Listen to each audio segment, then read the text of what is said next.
In this video, we're going to look at how to make this tabletop pumpkin decoration. It's very simple and easy, and so let's start with our supplies.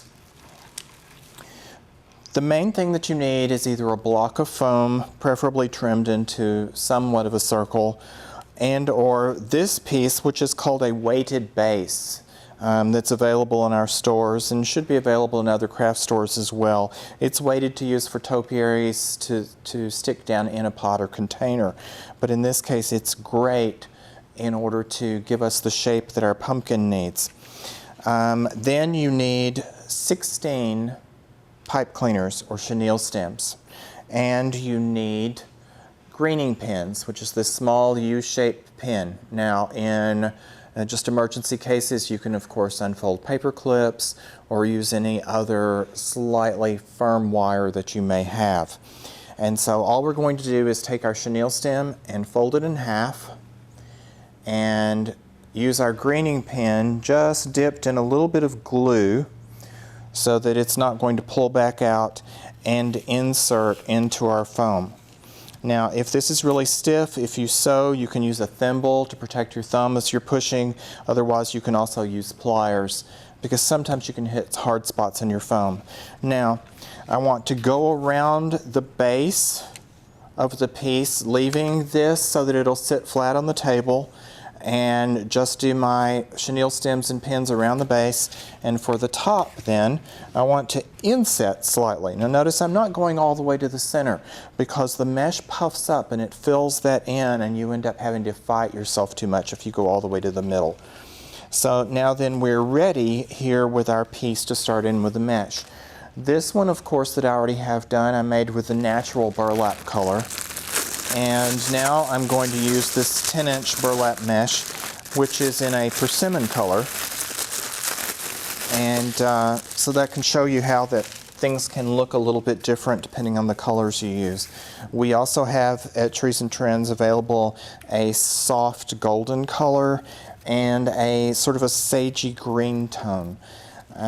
So now then, to start this, I'm just going to take one of my ties and crimp my mesh in and just tie that off. And I'm ready to go. Now then, I'm going to work my way back and forth. So I come down to the bottom, let this puff up. You're not going to pull it tight, and tie off. And then I move back up to the next one. And again, tie off. I'm just working my way back and forth, keeping the movement going of the mesh and building my pumpkin shape.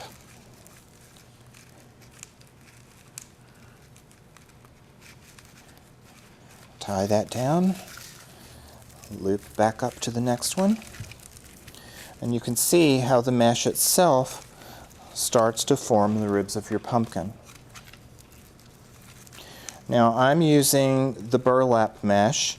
Burlap, of course, has been all the rage this year. A really high home fashion item. But if you use the burlap, because it's a bit more dense, not so transparent, then you don't have to use as much as you do if you're using the normal plastic mesh. You can use the plastic mesh, that's just fine. You just may have to go back and forth over it a bit more. And you know, that's fine. All you've got to do is just keep going around your pumpkin until you have the opaqueness that you want, because it's still the same technique. Now, if you want a larger pumpkin, of course, you can use a larger block of foam. You can use a large ball. The ball's a little harder to work with because it wants to roll a little more on you. You can always trim off a flat place on it. But for general home use and multiple sizes, or multiple uses even, this is a great size to use, just because it's easy to pile up, doing the different colors, and give you lots of fun decorating uses.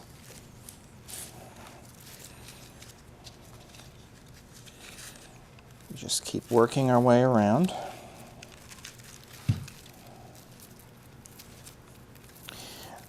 In this instance, you don't even really have to worry about getting everything uniform. If your pumpkin turns out slightly lopsided, a little larger on one side than the other, they're that way in nature all the time too. And it really can make them more interesting than if you just really obsess and try to make it all exactly uniform.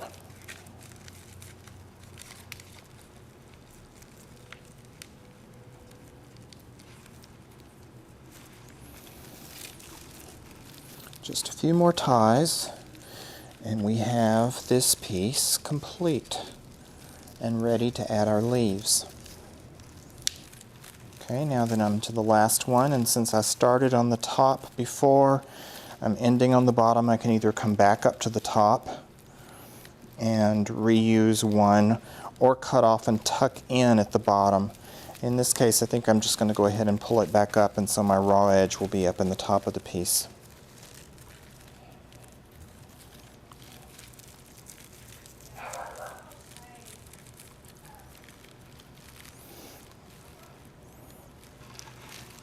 Okay, so now then we're ready to trim.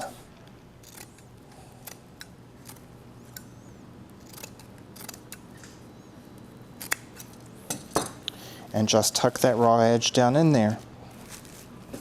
Okay, now then, if you've got an edge out, you can fold that edge under so that you get your smoother ribs of the pumpkin. The bottom portion where our chenille stems are, tuck those in because you're not going to need those anymore. So just go around and hide those. Just tuck them inside the mesh. They'll work as additional padding.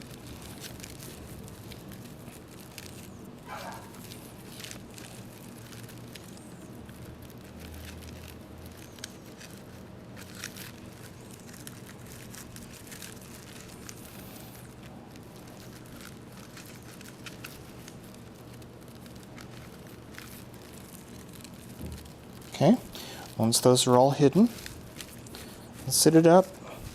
You can see you've got a pumpkin shape kind of going there. Now then, we're ready to add leaves. And so we're going to just take, about a 20-inch length there, depending on how long you want your leaves. And just take the center, crease up, let those curls form, and tie that in with one of the sets of ties.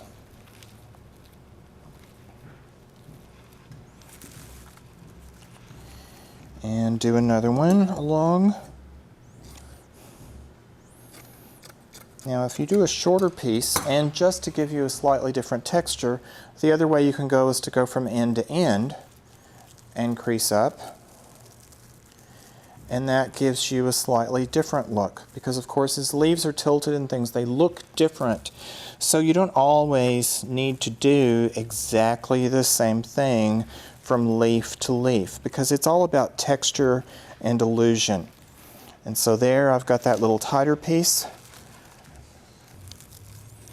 and tie that in here, and then I'll do one more longer and let it curl.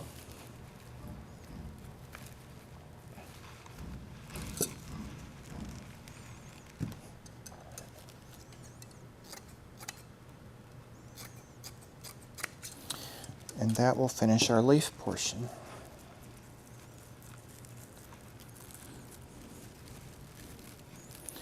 So we're just tying that in, and then again, this could be finished at this point. You would hide your chenille stem tips and be done with it, or you can add just a little more texture. Now here I've used a variegated brown with just a little bit of yellow in it, burlap. for this one because I've got the persimmon color here, and this has got a little of that color running through it. I'm just going to cut maybe 3 pieces with just angled ends, just some short pieces, just because I had this ribbon left laying around. You can use anything that you want in that regard to add more texture.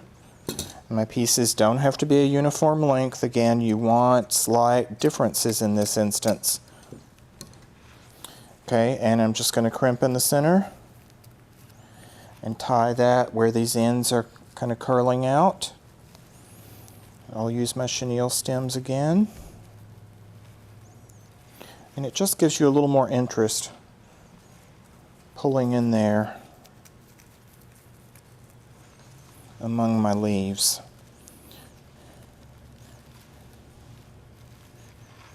Got one more to do there. Turn it around. And let's see, we'll do this one up here.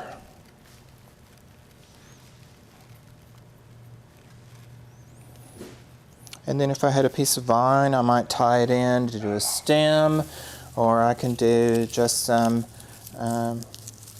pieces of raffia and just loop in here, just again to give you a little more texture. And just let that spread out a little bit. We'll do one more sprig of that. Of course, raffia is great for tying things. I think I'll let that come out a bit more.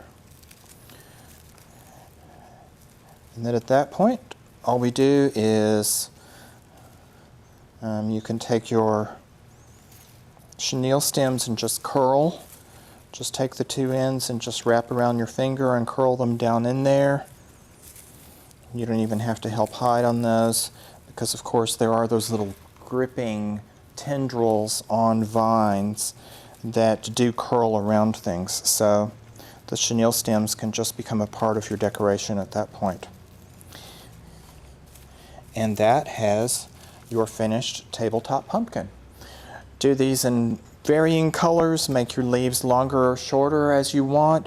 Play with it, have a lot of fun, stack accordingly. They make a great table or entry decoration anywhere that you might want to do a pile of pumpkins, and then pack them away for year to year. You have all of these supplies available at Trees and Trends, and visit our website for many more ideas that we may have. Thank you very much.